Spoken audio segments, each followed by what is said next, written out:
Egypt built the pyramids roughly 400–500 years ago.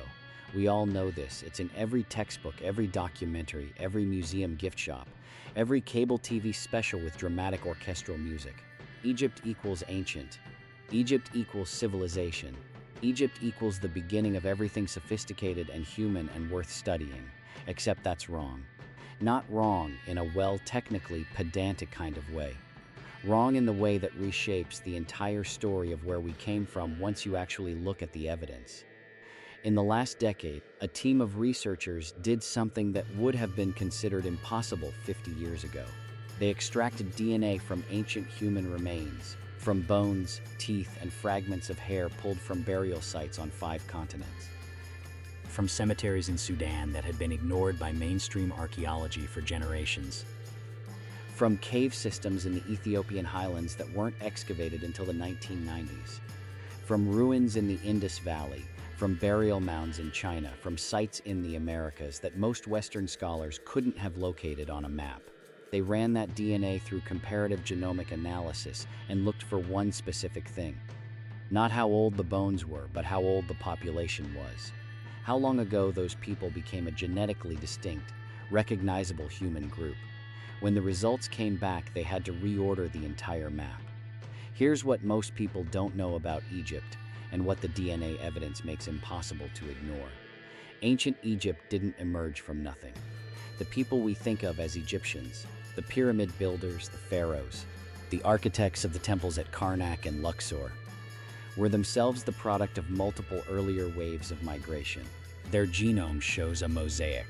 Levantine farmers who moved south and west, Anatolian herders who followed river valleys, sub-Saharan African populations who had been present in the Nile corridor for tens of thousands of years before any of this began. Egypt is a convergence point. A place where older rivers meet, staggering in its achievement, sophisticated in its theology, breathtaking in its engineering, but not the source, never the source.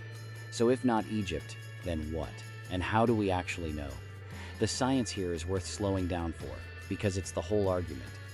When geneticists talk about the DNA age of a civilization, they're measuring something called population divergence.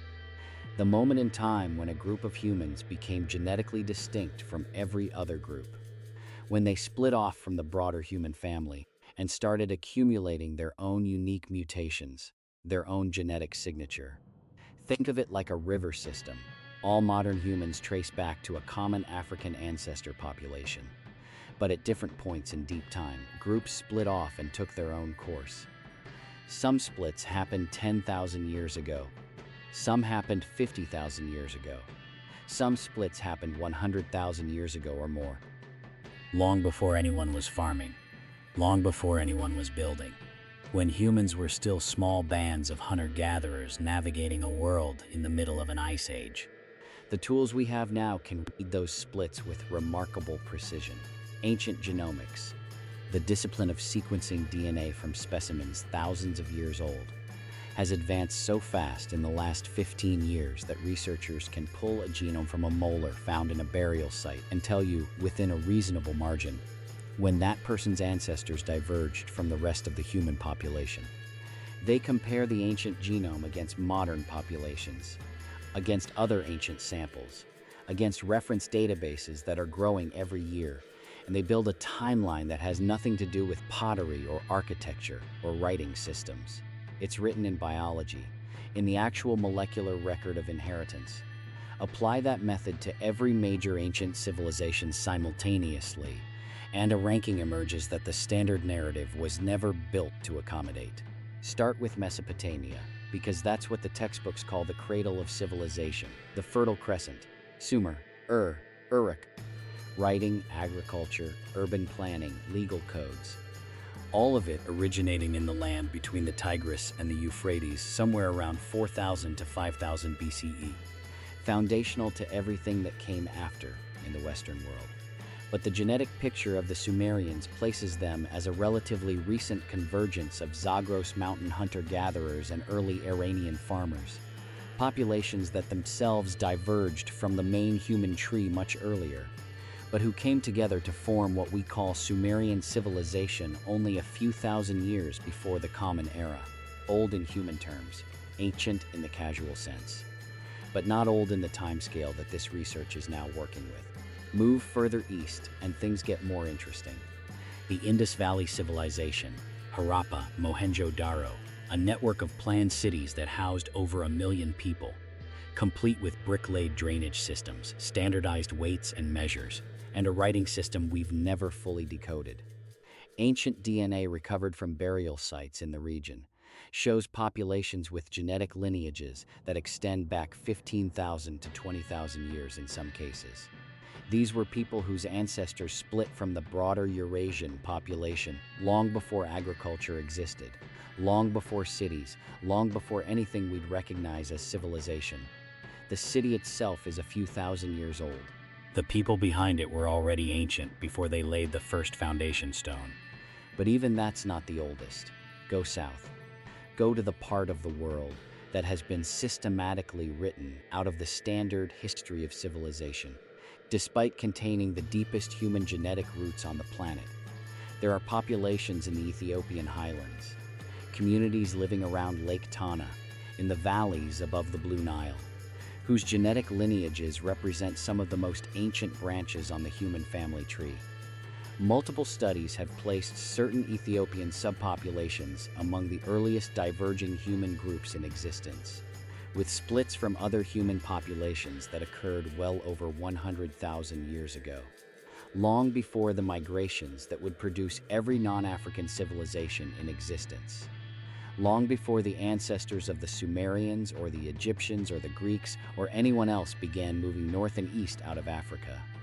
The civilizations that eventually emerged in that region, the Kingdom of Dementi, which predates the Kingdom of Aksum by centuries, with evidence of organized complex society going back as far as 900 BCE or earlier, rest on top of a genetic substrate that makes Egypt look recent, almost contemporary.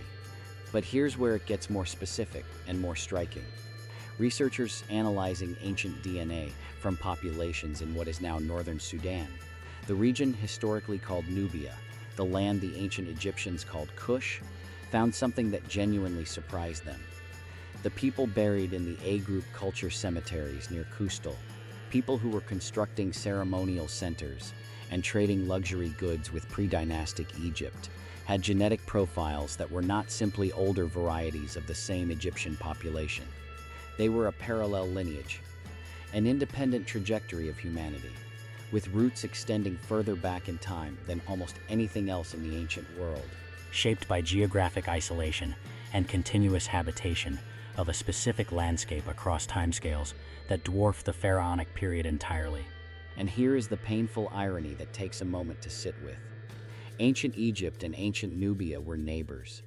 Sometimes they were allies, sometimes enemies. Sometimes they were so intertwined that the distinction blurred. They traded, they fought, they influenced each other's art and architecture and religious practice. But Egypt left better monuments. Egypt left records in its own language praising its own greatness. When European scholars showed up in the 18th and 19th centuries, they documented what was impressive, accessible, and photogenic. Egypt got the attention. Nubia got looted. When the Aswan High Dam was completed in 1971, the rising waters of Lake Nasser flooded an enormous stretch of the Nile Valley. Hundreds of Nubian archaeological sites went underwater. Thousands of artifacts, ceramics, wall paintings, grave goods drowned. The history of one of the oldest genetically distinct civilizational lineages on Earth, deliberately or carelessly submerged under a reservoir. The physical record almost went with it. Almost. Because bones survive in ways that bronze and pottery don't always. DNA survives in bone. And when researchers began extracting samples from the Nubian collections that had been rescued before the flood, cataloged in storage in Khartoum and Cairo and various European museums, and running those samples through modern genomic analysis, what came back was consistent. The oldest continuous human populations, the ones with the deepest divergence from the ancestral trunk of our species, are African. Specifically East African. Ethiopian and Sudanese populations carry genetic lineages that go back further. Not marginally, but substantially. than the populations behind any of the civilizations that have historically received the most attention. The Aboriginal Australians deserve a separate mention here, because their case is extraordinary.